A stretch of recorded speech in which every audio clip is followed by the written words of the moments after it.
Hi, everyone, and welcome to another episode of Redeemed and Equipped. My name is Melanie. I'm glad you're with me today. I'm doing a short series called Let's Just Talk About Jesus. This is number 2 in that series, and this is just leading up to the birth of Christ. Next week is Christmas, and I thought this would be a great way to go into the Christmas holiday with just a short teaching leading up to the birth of Christ. And then, of course, after the new year, I'm actually going on vacation. And then after I get back from vacation, we'll pick up with continuing in the gospel for our future studies. So anyway, in episode 1 of this series, I talked about just Jesus, some of the prophecies that were spoken about the coming Messiah in the Old Testament, and then how those were fulfilled in Jesus. And then I also shared from John chapter 1, because I felt like instead of just doing the typical Christmas story from Luke chapter 2, that I would actually go to John, because John starts the story of showing us that Jesus was with God since the beginning of mankind. Well, he was actually eternal, so he was with God from eternity that way to eternity that way. So anyway, that was what I did in episode 1. It's got some good stuff. Definitely go back and listen to that. In this episode, I'm going to talk about the state of Israel prior to the birth of Christ and just give you a little bit of history, because when you're looking at a typical Protestant Bible, which is the Protestant Canon Bible, you see that you get to the book of Malachi, and that is the last prophet in the Old Testament. And then there is a dark period of almost 400 years where God did not speak to the people of Israel through any prophets. Or if they did, it's not in our Bible. So it appears from this Bible right here, and this is a New King James Version, that God speaks to the people for the last time in Malachi, and then we hear nothing from him until John is born, John the Baptist, which is we hear about him in first when we start reading in the Gospels in Matthew. So anyway, but there was history then, and it is important to look at that history to understand the people of Israel and understand just how they were, like with their faith at that time, what their customs were, what the people had been through prior to that, why this Messiah was such a important prophecy for them, and what they, the hope that they had for him.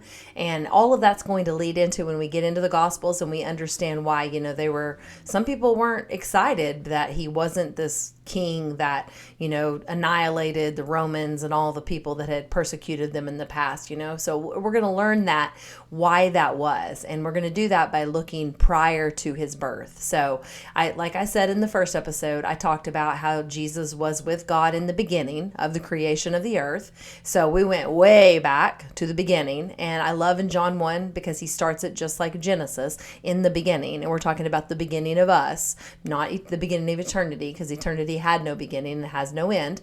But Jesus was there, and that's all in episode 1. And then we have this whole history, and I'm going to give you a really condensed version of Bible history just to kind of get us up to this point as quickly as possible. I'm going to skip a whole lot of important details because you can't just really sum up the Old Testament in a 30-minute podcast, but I'm going to do my best. I can talk a lot. I can talk fast. So hopefully this at least paints a basic picture for you. So if this is your first time ever studying the scriptures and ever studying just the Bible as a whole, or even the Gospels, it'll at least give you a basic understanding of where we are. And please don't let this replace true Bible study or a deeper dive into each of the books of the Old Testament, because you will miss so much if this is all you ever look at, and you're not going to get a deep understanding. And so please understand, I'm just giving it to paint a brief picture, kind of like the Reader's Digest. It gives like little short stories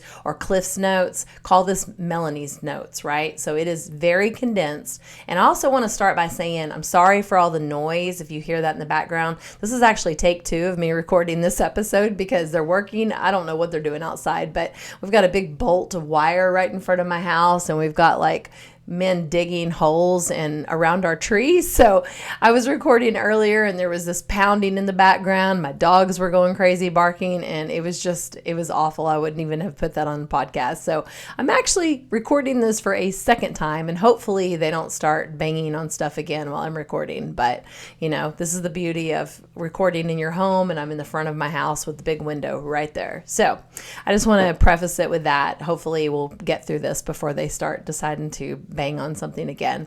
But I would like to open in prayer, and then we'll get to it. So close your eyes, please.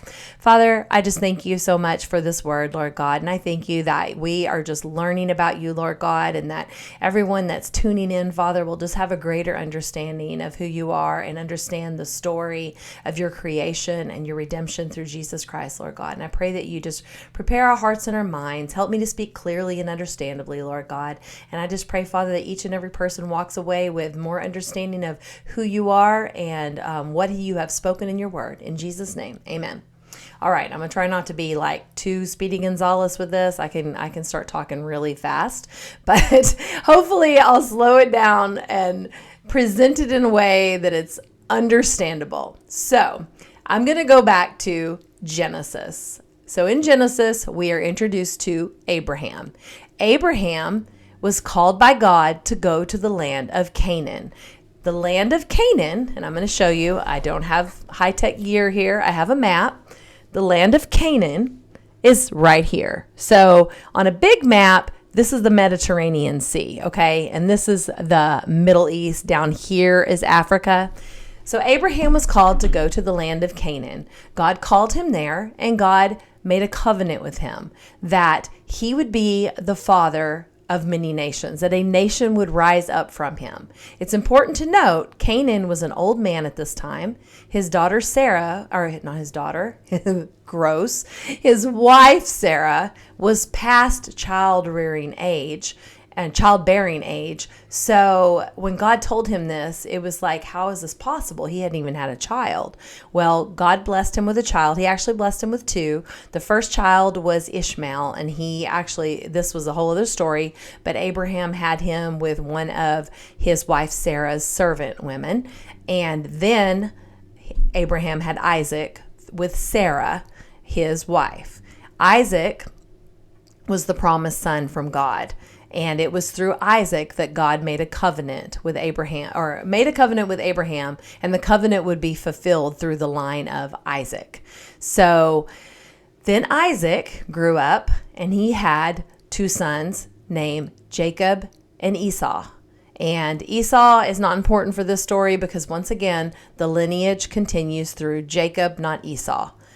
Jacob had 12 sons, and all 12 of those sons are going to matter in the future here. So anyway, he has 12 sons. 10 of them are from his first wife, Leah, and her servant women. I'm not going to get into who birthed who because there's so many of them. And then the last two are from his wife, Rachel, and that's Joseph and Benjamin.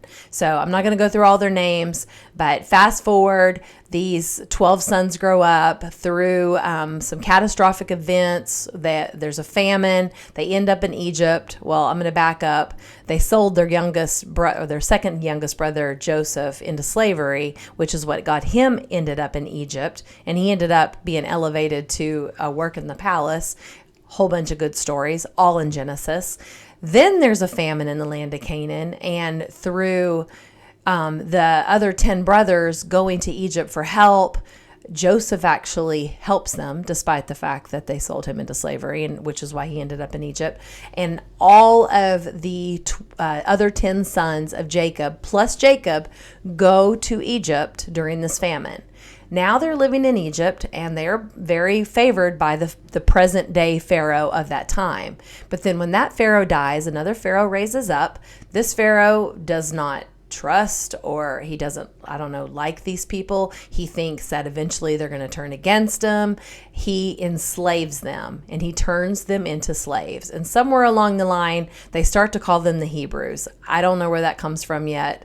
I will get into that when I dig deeper into Genesis. But I know at this point in the story, they have now been called the Hebrews. So they are now slaves in Egypt, and they spend a little over 400 years in slavery in Egypt.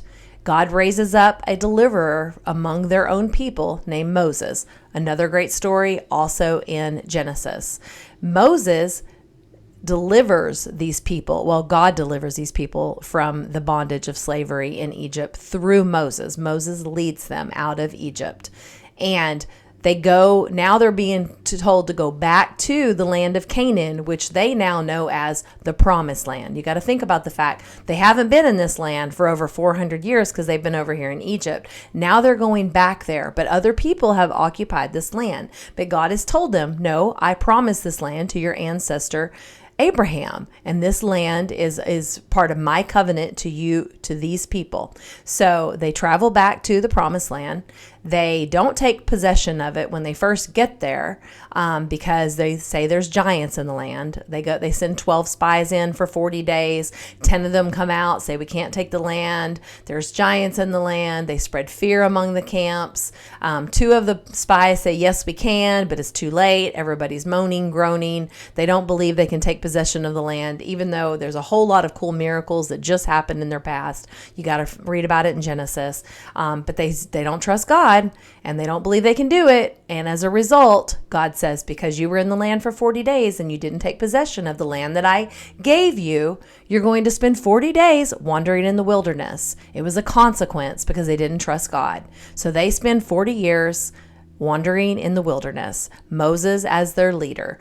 During that time, God gives them the 10 Commandments. He gives them to them through Moses, and he also gives them their laws. They're in the book of Leviticus, and it's called the Levitical law. So there's a whole lot of laws, but he is teaching these people that they are his chosen people, that they are to be set apart. They are going to be his holy priesthood. They are going to be an example of the glory of God on earth, and they're still human and they're still flawed, but God is picking them to be set apart and to not look like all the pagan nations around them. So he teaches all of this to them while they're in the wilderness, and eventually the time comes for them to take possession of the promised land, and Moses is not allowed to go into the promised land. That's a consequence of another story also in Genesis. Joshua leads them into the promised land, and they are able to conquer the promised land and take hold of it 40 years later. So they leave Egypt, 40 years in the wilderness, and then they take hold of the promised land. So let's remember, back up, these were the 12 tribes, the 12 sons of Joseph. And another important part I left out, now I'm getting out of order here, so hopefully this makes sense to you. Not Joseph, I said Joseph. I meant to say, oh my gosh, Jacob. This is what happens. I get ahead of myself, you guys. And I have one sheet of notes under me, so this is coming from my head, hopefully making sense. Jacob's 12 sons, right, are now this huge amount of people. They're 12 tribes, and they have multiplied while they were in Egypt. So there's thousands of them. Well, Jacob, prior to them going to Egypt, had a moment where he wrestled with God in a dream, or an angel. And when he woke up, he was afflicted in his hip. He limped for the rest of his life. God told him, I'm changing your name from Jacob to Israel. So these 12 tribes, these 12 sons and all of their ancestors are now referred to as the 12 tribes of Israel. They are a people group. Remember, they're not in the land of Israel. They are a people group. They are the descendants of Abraham, Isaac, and Jacob. Jacob now called Israel. So these are the 12 tribes of Israel. We've also heard them called the children of Israel. They are God's chosen people. So all of these people now enter the promised land, and then God tells each of them where they are to settle, and they settle by tribe. So because you got to think about, they've had this 400 years, even though they were in slavery, they were still having children and multiplying their families. So they're large. They're a large people group now, and they're coming into this promised land, the land of Canaan. God is now calling the land Israel, and he's dividing it up among the tribes. Now, one thing to note, though, is that even though there were 12 sons, the 12 tribes that enter in and are given land are not named after all 12 sons. It's the 10 first sons, and then, except for Levi, that's important. And then Joseph's, they don't have a tribe of Joseph. Instead, it's two tribes from Joseph's sons, Ephraim and Manasseh. Oh my goodness, I hope that's right. Ephraim and Manasseh. I'm pretty sure that's Joseph's two sons. So we have those two tribes in place of Joseph, and then of course Levi. And here's why: because Levi, the tribe of Levi, they are the priesthood. So God has designated them to be the priests, to be the holy men, the people that will enter into the Holy of Holies and actually be the intercessory person between God and the people, right? So the Levites don't get their own land, and they mostly live within the land of Judah, which is one of the tribes.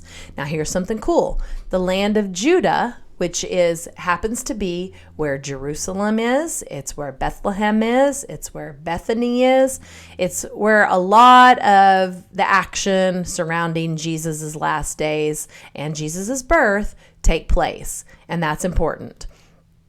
And if you go back and you listen to the first episode of Let's Just Talk About Jesus, you'll understand why, because there was prophecy around that. So anyway, so now they have taken hold of the land, and it is called Israel. And the people are now dwelling there. They are living as God's chosen people. They are living set apart. They are living according to Levitical law. They have their 10 commandments, and this is where they were supposed to be. And at this point in the story, we're probably somewhere around, oh my gosh, maybe I'm going to get this wrong. I don't even want to guess, 1200 BC, maybe-ish. Don't quote me on that because I didn't look it up ahead of time. But what happens is eventually these people, it doesn't take them long because they are human just like us. They start to mess up. They start to sin and break Levitical law. They start to take on the pagan customs of the pagan people around them. There's many times where they have idols, yada, yada, yada. Eventually, God puts into enactment what's called judges, and he puts judges over them. And those are basically like your law keepers. They're the people that are going to keep order in the kingdoms of Israel. And that lasts for a time, but the people are also seeing all these kingdoms around them. All of these empires have kings, and now they want a king. And God didn't want them to have a king because they didn't need a king because they had God the king, but they want a king. And so God gives them a king. He gives them Saul. Saul starts out all right. He turns out not so great. The second king is David. David is a good king. He is called a man after God's own heart. Is he perfect? No. By no means is he perfect, but he is a repentant man. He truly is a man that loves the Lord, desires to serve the Lord. His flesh gets in the way many times. He messes up. He sins many times in big ways. 1st and 2nd Samuel, you can read about David. But he always repents. He always turns back to God. He is very aware of his flawed human nature. He wrote many of the Psalms.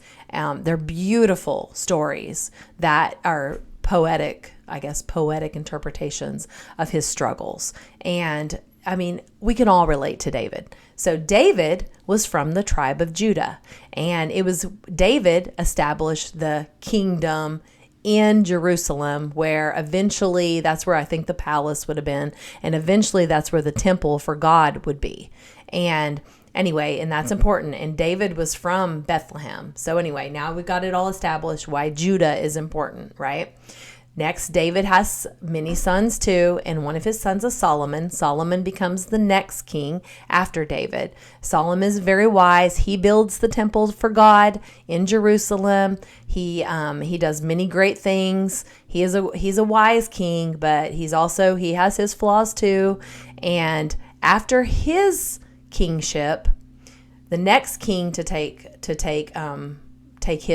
over his reign, there happens to be a division that happens in the entire state of Israel, and it divides the kingdoms. So now there's two kings. They call the northern kingdom, they still call it Israel, that's the northern kingdom. And now they have the southern kingdom, and they call it Judah. And it contains the land of Judah and some of the other tribes on the southern end. And I do have a picture of that somewhere. It's kind of hard to see. Like I said, I wish I had a bigger book here, which would help. I don't even know if it's worth showing you. It's kind of hard to see. Let me think here if I should show it to you. Yeah, it's probably not going to make much sense. But basically, down here is Judah, and up here is the northern kingdom, still called Israel. And that is important here in a second, because they continue. Now we have, and if you read in 1st and 2nd Kings and part in Chronicles, you'll see all these kings' names. And there would be a good king, and then there would be a bad king, and then there would be a good king, and then there would be a pagan king, or, one that would follow pagan stuff, and then good. And this was going back and forth. Plus, you're dealing with 2 kingdoms now. So you're reading about the kingdom, the king in Israel, and then the king in Judah, and then the king in Israel, king in Judah. And Judah tended to have more good kings that did stay true to God's word and to the Levitical law and all of that. And as a result of that, what happened was the northern kingdom fell to the Assyrians in 722 BC.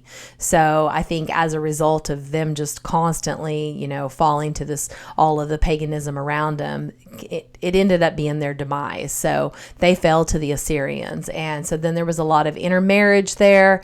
You'll hear me talk about the Samaritans later. The Jewish people didn't really have any respect for the Samaritans because they were Jews that had intermarried with pagans. And, eventually they do come back to Samaria, which is in the northern kingdom. But they're not pure Jews. They didn't stay within their tribe. And that was something too. They always stayed within their tribe. So they married within their tribe. And let me be clear, there's thousands of people. So while they married within their tribes, it wasn't like they were marrying first, second, third cousin. I mean, these are like fifth cousin out. So I want to make sure I say that, because I saw a TikTok recently that said Mary and Joseph were cousins, and that's a whole other story. But if they were cousins, they were like 25th cousins, right? So anyway, but the Samaritans were not like that. They had married the pagans. So we now have the divided kingdom. We have Israel, the northern kingdom, has fallen to the Assyrians. And Judah wasn't perfect, like I said. And eventually what happens is Judah gets taken by Babylon. So the kingdom divided in 921. The northern kingdom, Israel, fell to the Assyrians in 722. And then Judah gets taken into exile by the Babylonian Empire in 605. And this is significant because God did tell them, you're going to be taken into captivity. You're going to be exiled in this foreign land for 70 years. And go ahead, have families there, build houses, live your lives there. Because at the end of the 70 years, I'm going to make a way for you to come back to this land that I've given you. So they are exiled to Babylon. You can read about this in the book of Daniel. Daniel was a prophet who wrote about the time during the exile in Babylon. Also, Esther is another book that happened while they were in exile. No, I'm sorry. Esther was Persia. That's later. But it was very important because during the 70 years that they were in Babylon, from 605 to 539 BC, under Babylonian rule, they were not in their area of Jerusalem. And in the meantime, Jerusalem was destroyed. The temple was destroyed completely in 586 BC while they were not in their land. So they're not there, and it is now destroyed. Well, then what happens, and this happened a lot back then, they're always fighting over land. There's always an empire rising up against another empire. It sounds like a movie to me, but it is real life. So what happens then is, and I showed you this map a second ago, the Babylonian Empire has now taken in Israel. And well, part of it was taken by the Syrians, but now the Babylonian has taken it all, right? Including the northern kingdom. Now Babylon has it all, right? But we have this other kingdom right here, and this is Persia. Persia is now capturing all of the Babylonian Empire. So now in this picture, we have the representation of the Persian Empire, as you can see. And I want to point out, it goes over into Asia Minor. And it also goes over down into Egypt. It goes into northern Africa. And that's important because all of this was owned by the Persian Empire. And it was during the Persian Empire. So the Persians captured the Babylonian Empire and took over in 539 BC. And they ruled until 332 BC. And during that time, their first king was Cyrus. Cyrus was kind to the Jewish people. He allowed them to return to their homeland of Israel. Even though it was ruled by Persians, he allowed the Jewish people to go back to their homeland. He was a kind king. Nehemiah, the book of Nehemiah talks about that. Cyrus actually commissioned Nehemiah to go back to Jerusalem and rebuild the wall. Also, the Persians rebuilt the temple and they restored Jerusalem. So they were kind toward the children of Israel. So they gave them back their land. They restored Jerusalem, restored the temple. Cyrus commissioned Nehemiah to go rebuild the wall around Jerusalem. And so they are back in their land. While they were not in their land, I do want to point out, they call that time when they were dispersed, when they were spread out, they call it the diaspora. That's what they call that time period. And anytime the Jews are dispersed or spread out like that and, not in their homeland, they're referred to as the diaspora.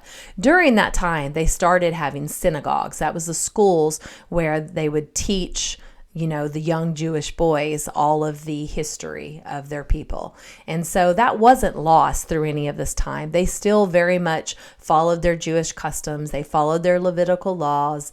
They understood their history. So it was important to know that. It had become more like a way of life and probably a lot less spiritual. Now, there were spiritual people like Daniel, like Nehemiah, who God spoke to them directly, and who God spoke through them to the people.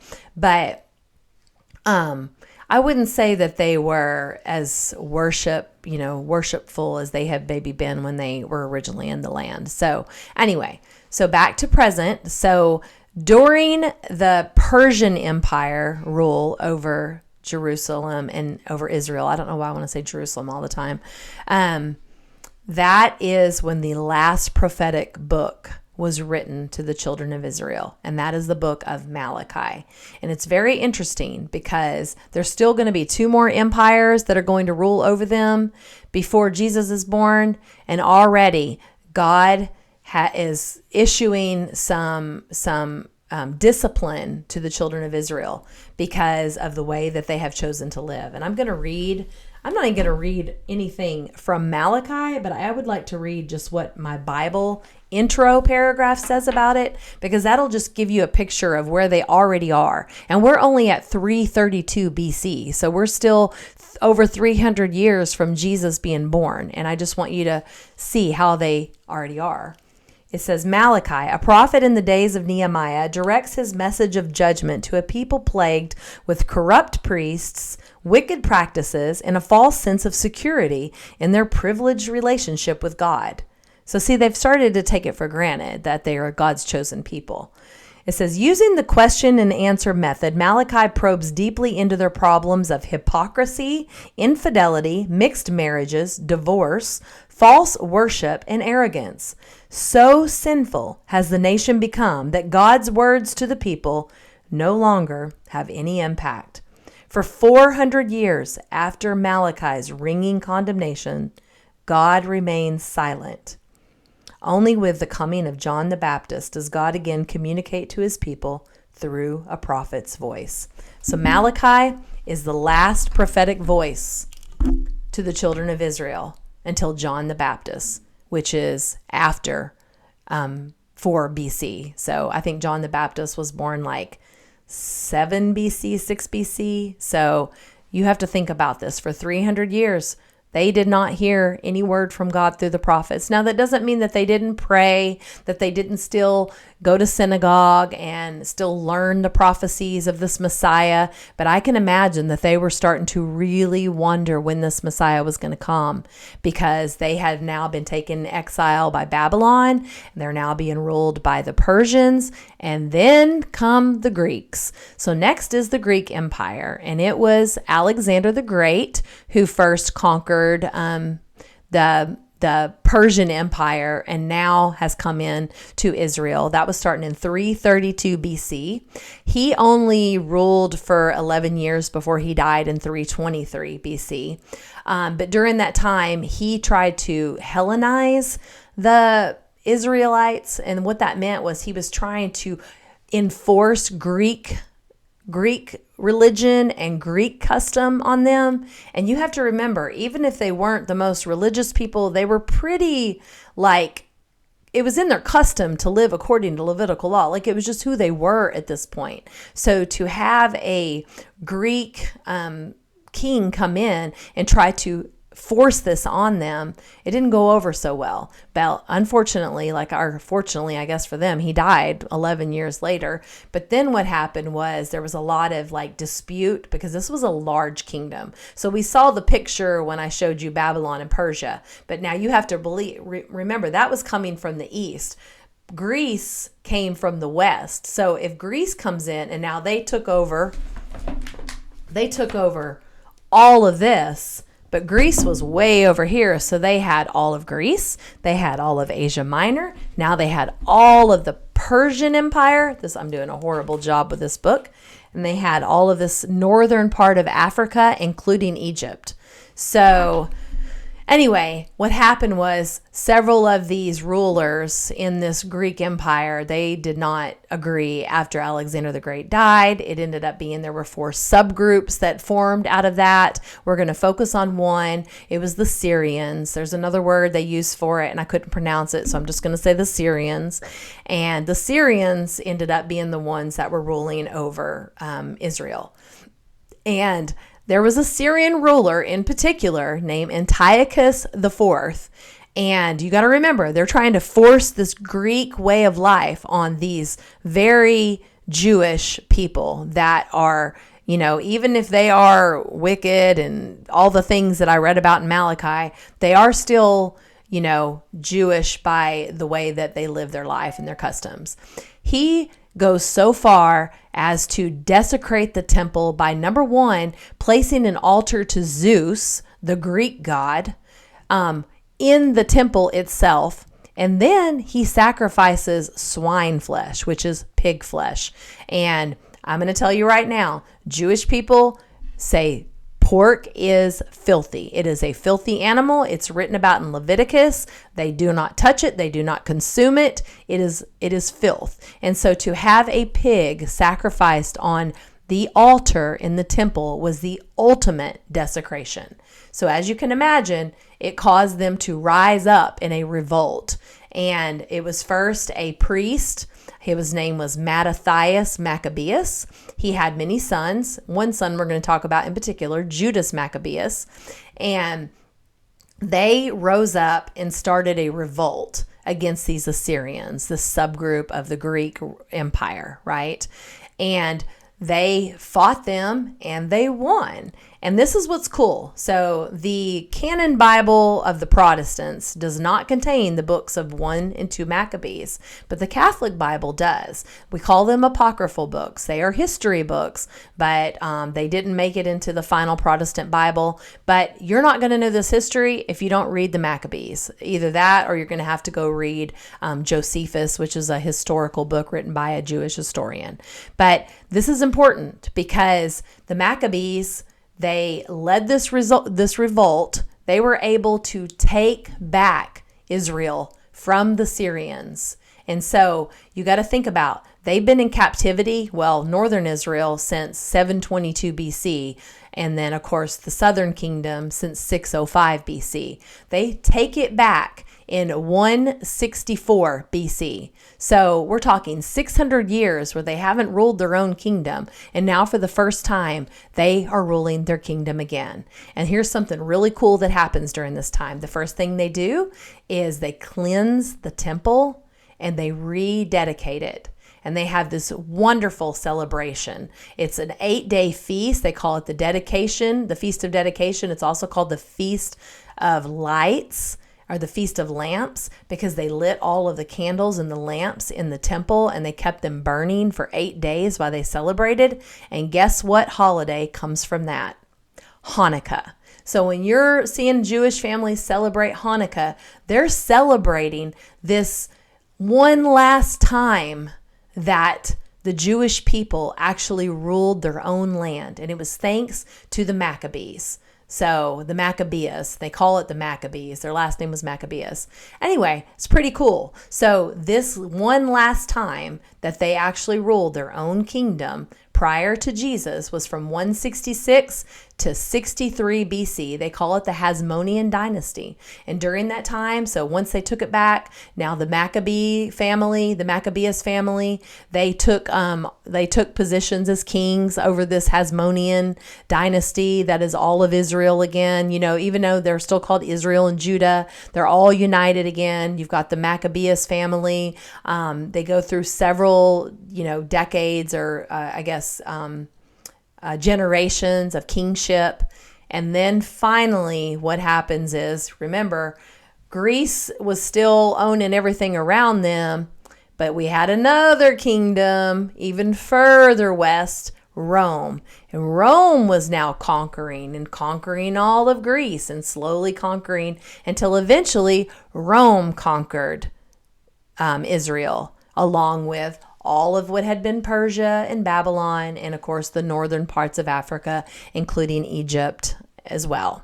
So now this is in 63 BC. So it was a very short last hoo-ha when the children of Israel actually owned and ruled their own land again, because now the Emperor Pompey has led this revolution and Rome has now taken Israel. So in 63 BC, begins the Roman rule over Israel, and that lasts through 70 AD. It goes longer, but the Romans destroyed Jerusalem basically in 70 AD. So I'm getting ahead of myself there, but it's important to understand when you're seeing Jewish people celebrate Hanukkah, it's an awesome festival, and it's important because that was their last time really that they had authority over their land and over their temple, the temple of God. And that was a holy place for them. So it's a really cool festival, right? And it's a really cool celebration. Anyway, so now that Rome is now ruling Israel, they put in place what they call kings and governors. They have a whole government system. And so they place Herod the Great over Israel. And Herod had married Miriam, who was a great-great-great-granddaughter of Judas Maccabeus. So that was his way of being an official, in the royalty, the line of royalty, is because he did marry a granddaughter in the line of royalty. And he was placed into his position of king over Judah and over Israel in 37 BC, and he ruled until 4 BC. Here's the thing about Herod. There's a whole lot of history about Herod in the book of Josephus, that Josephus was the historian. And you're not going to learn as much about Herod in the Bible, and this is why it's great to look into historical books as well, because Herod was good in some ways. He was definitely supportive of allowing the Israelites to, reestablish their temple and to worship their God and to follow through with their customs, and he let them be Jewish, right? But then there were a lot of things about him that were not great. He was always suspicious of the leaders around him. He didn't trust his own wife. He loved her in a way. It's funny, in Josephus describes it as he was obsessed with her. He had this kind of demented love for her, and and it was just really strange, and it's a lot. I could totally share it in a whole other episode because it's pretty fascinating. It's like a soap opera back in BC, right? But anyway, he kills her brother and he kills her uncle, and eventually he sends her to be killed as well, because he thinks that she's cheated on him with some other leader named Joseph. Long story short, Herod was just constantly suspicious that someone was going to take his kingdom away from him. And that's important because you got to understand, he would have known about all of the prophecies of this coming Messiah as well. And even though we sitting on this side of the story of Jesus know that Jesus never became a great king who conquered earthly kingdoms, the kings at that time would have thought that he was going to come and conquer earthly kingdoms. So I can understand why Herod would have been afraid that this Messiah, if born in his lifetime, was going to take his kingdom, right? Because that's what the prophecy said. Now we know that it was a heavenly kingdom and it was so much greater than a man-made kingdom. But Herod didn't know that. So here we are at right before Jesus being born. The children of Israel have gone through, and I mean, we're talking from the division of the kingdom in 921 to, I'm going to just go to Jesus being born. They say he was born in 6 BC. They got off the dates a little bit because they did redo time based on his birth, but they were off slightly. So they believe he was born at 6 BC. So from 921 BC to 6 BC, they've gone through 4 different other empires ruling them, plus their own little short period of time where they ruled themselves again. And now they're under Roman rule. And I mean, the Romans were tough. And they're currently, like I said, Herod is their king. And that sets the stage for Jesus about to be born. And I think it's a good place to end it for today. But I hope all of that made sense to you. I think it's just fascinating to understand that while all we know is Malachi and then nothing until the New Testament and Matthew, we can see that a lot was going on during that time. And fun fact, I'll throw this in, I'm at 41 minutes. Fun fact, if you go all the way back to the book of Daniel, King Nebuchadnezzar had a dream about a statue made of all these different metals. And Daniel was actually the only one that could interpret the dream. And he interpreted the dream straight from God. And it was a dream, it was a prophetic dream given to the king of Babylon, letting him know that there was going to be his kingdom, and then there were going to be 3 kingdoms after him, and that then there was going to be a final destruction of all of them, and that was referring to Jesus. And Daniel prophesied that back in like the 600s BC, like way back. And so when he prophesied that, according to Nebuchadnezzar, a pagan king's dream, it was before everything I just told you had happened. So I love that about the Bible, because we can see the prophecy, and it is so cool because we're all the way through all of it, and we can look back and go, wow, God prophesied it here, and here it happened here, and God prophesied it here, and here it happened here.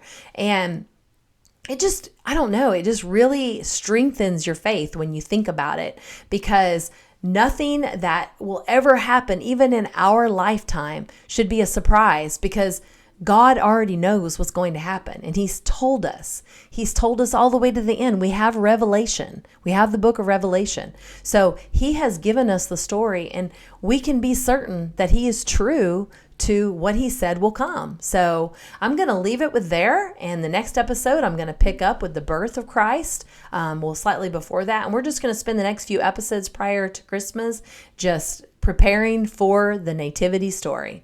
So I want to thank you all for tuning in today. I hope it made sense to you. Hopefully I fit all that in there. I did it in less than an hour. My throat hurts a little bit, and I'm going to chug some water when I'm done with this. But I just want to say thank you all for tuning in again. And if you're enjoying this content, please like my channel. If you haven't subscribed already, please subscribe. Please share it with others. And I hope that you'll keep coming back for more. All right. You guys have a great day. Goodbye.